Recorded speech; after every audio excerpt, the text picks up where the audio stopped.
So we have Barclett here. Over the two legs, how would you summarize these performances? Your performances over the two legs? Well, I believe it's a good performance matching up to a team like Inter Miami. I think that we perform good and we get a lot of positive for the game. So all we have to do is work on the team. All right. So this is the second year in which you guys have been matched up in this competition. Do you guys see yourself next year going forward as well? Well, that's the aim.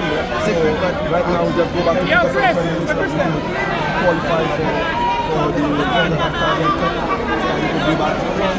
You're a very young team. When you are departing for the first leg, you said that this team is a family and everybody is looking to better themselves through football.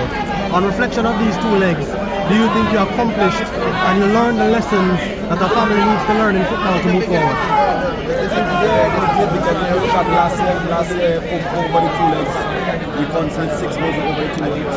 This season we put one of the top teams who were in the goals and we conceded over the two legs. And I think that we play a very good game. We match them, they respect us, and that's the main.